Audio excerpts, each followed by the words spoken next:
Jadi pada tanggal 5 Maret tahun 2000, seorang wanita yang menjadi sensasi dunia hiburan ditemukan meninggal dunia di rumahnya sendiri, daerah Prancis. Awalnya polisi mengatakan ini hanya kasus biasa dan kasusnya terlihat sederhana. Tapi beberapa hari kemudian penyelidikan mulai mengungkap sesuatu yang mulai aneh. Hubungan yang penuh kontrol, tekanan mental yang misterius, dan seorang suami yang menjadi tersangka utama. Ya, wanita itu adalah Lolo Ferrari, yang sampai saat ini banyak orang masih bertanya, apakah dia benar-benar meninggal karena overdosis atau ada seseorang yang membuatnya terlihat seperti kecelakaan. Sebelum dikenal dunia sebagai Lolo Ferrari, ia sebenarnya lahir dengan nama Eve Valois. Ia lahir pada tahun 1963 di Perancis. Masa kecilnya tidak bisa dibilang bahagia. Beberapa laporan menyebutkan bahwa hubungan dengan keluarganya, terutama dengan ibunya, cukup rumit dan penuh dengan konflik. Sejak remaja FM memiliki keinginan untuk keluar dari kehidupan lamanya dan menjadi seseorang yang berbeda. Ia mencoba berbagai pekerjaan, mulai dari bekerja di bidang dan kecil-kecilan hingga akhirnya tertarik ke dunia model dan pertunjukan malam. Namun pada saat itu, karirnya belum benar-benar menonjol. Sampai suatu hari hidupnya berubah ketika bertemu dengan seorang pria bernama Eric Beckney. Pria ini bukan hanya menjadi suaminya, ia juga menjadi manajer, pengatur karir, dan orang yang berpengaruh dalam hidup Eve. Setelah pertemuan itu, Eve Velois perlahan mulai berubah. Bukan hanya gaya hidupnya, tapi juga identitasnya. Ia memulai menggunakan nama panggung sebagai Lolo Ferrari. Dan dari titik inilah perjalanan menuju ketenaran yang kontroversi itu benar-benar dimulai. Namun, tidak banyak orang yang tahu keputusan-keputusan besar yang mengubah tubuh dan hidupnya itu diduga bukan sepenuhnya datang dari dirinya sendiri. Setelah menggunakan nama panggung Lolo Ferrari, hidup Evan mulai berubah drastis. Ia dan suaminya Eric membangun sebuah konsep yang menurut mereka bisa membuat Lolo terkenal. Konsep itu sederhana, tapi sangat ekstrim. Lolo Ferrari akan dikenal karena penampilan tubuhnya yang tidak biasa. Untuk mewujudkan itu, ia menjalani serangkaian operasi plastik. Operasi demi operasi dilakukan untuk memperbesar bagian tubuh tertentu, terutama bagian. Jumlah operasinya disebut mencapai belasan hingga puluhan kali. Hasilnya memang membuat banyak orang terkejut. Dalam waktu singkat, Laura Ferrari dikenal sebagai wanita dengan salah satu ukuran besar di dunia. Dan dari situlah namanya mulai muncul di berbagai tempat. Ia tampil di acara televisi di Eropa, menjadi bintang di klub malam, bahkan sempat merilis sebuah lagu yang muncul di beberapa film dewasa. Media pada saat itu menjadikannya fenomena sensasional. Bagi sebagian orang dianggap simbol kebebasan dan kontroversi dunia hiburan. Tapi bagi orang lain, kisahnya justru terlihat seperti sesuatu yang lebih mengkhawatirkan. Beberapa teman dan orang yang pernah bekerja dengannya mengatakan bahwa Lolo sering tidak terlihat benar-benar bahagia. Ia dilaporkan sering mengalami tekanan mental, bahkan ada yang mengatakan bahwa keputusan besar dalam hidupnya termasuk operasi-operasi itu lebih banyak dikendalikan oleh suaminya. Di depan kamera, Lolo Ferrari terlihat seperti seorang bintang yang penuh dengan percaya diri.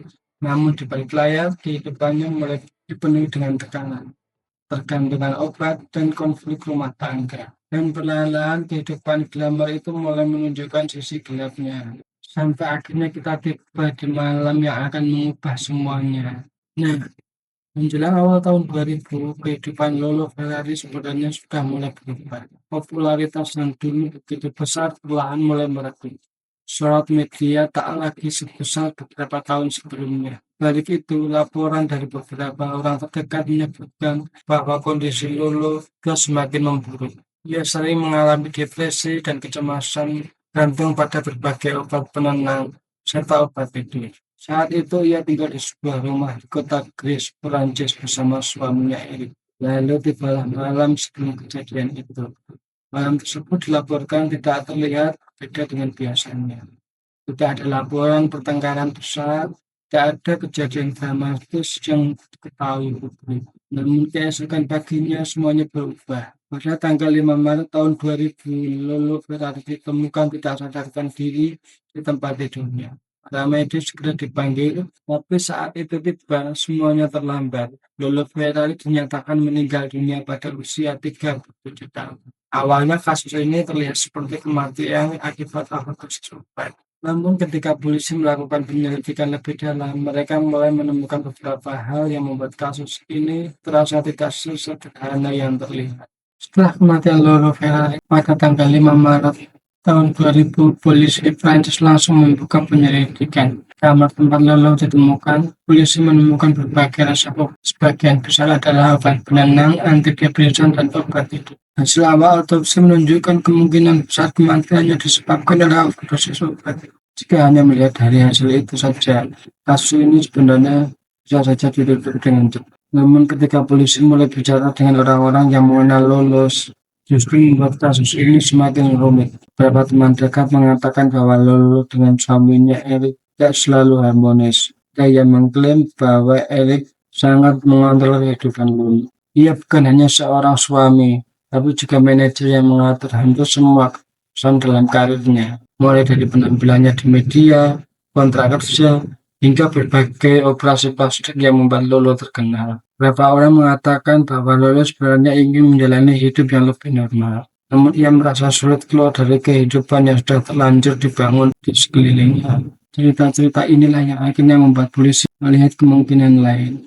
Kemungkinan kematian bukan hanya sekedar overdosis. Penyelidikan kemudian mulai mengarah pada satu orang yang paling dekat dengan Lolo pada saat malam kejadian, yaitu suaminya sendiri. Dan tidak lama kemudian, Eric resmi menjadi tersangka dalam kasus kematian Lolo. Kasus ini pun langsung berubah dari sekedar laporan kematian menjadi salah satu yang paling kontroversial di Prancis pada saat itu. Setelah Eric ditetapkan sebagai tersangka, kasus kematian Lolo langsung menjadi sorotan besar di Perancis. Media mulai membahas kehidupan pribadi Lolo secara besar-besaran. Banyak cerita baru yang bermunculan. Beberapa orang mengatakan bahwa selama bertahun-tahun kehidupan Lolo Ferrari sebenarnya di bawah kendali suaminya, mulai dari karir, penampilan, dan keputusan operasi plastik yang membuat dirinya terkenal. Namun di sisi lain tidak ada bukti kuat yang benar-benar membuktikan bahwa Eric terlibat langsung dalam kematiannya. Penyelidikan pun berlangsung sangat lama.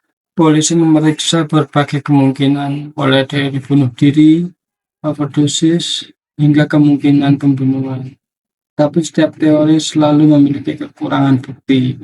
Tahun demi tahun berlalu, akhirnya pada tahun 2007, pengadilan memutuskan bahwa tidak ada cukup bukti untuk menghukum Eric. Ia pun dibebaskan dari semua tuduhan. Dan sejak saat itu, kasus kematian Lolo secara resmi tidak pernah benar-benar terpecahkan. Sebagian orang percaya bahwa ia adalah korban tekanan hidup yang berat.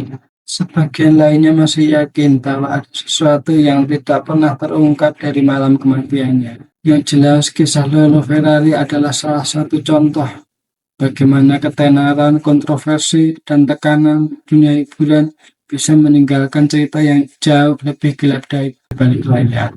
Kasus kematian Lolo Ferrari mungkin sudah berlalu lebih dari 2 dekade. Namun sampai hari ini, misteri masih terus dibicarakan. Seorang wanita yang pernah menjadi sensasi dunia hiburan, yang hidupnya penuh dengan sorotan kamera, justru meninggalkan dunia dalam kesunyian dan tanda tanya. Apakah kematiannya benar-benar overdosis, atau ada sesuatu yang sebenarnya terjadi pada malam hari itu? Mungkin kita tidak akan pernah benar-benar tahu jawabannya. Tapi yang jelas, kisah Lolo Ferrari menunjukkan bahwa di balik layar hiburan yang terlihat glamor, seringkali ada cerita yang jauh lebih rumit dan gelap. Menurut kalian, apa yang terjadi pada malam 5 Maret tahun 2000? Tulis pendapat kalian di kolom komentar. Sampai jumpa di video berikutnya.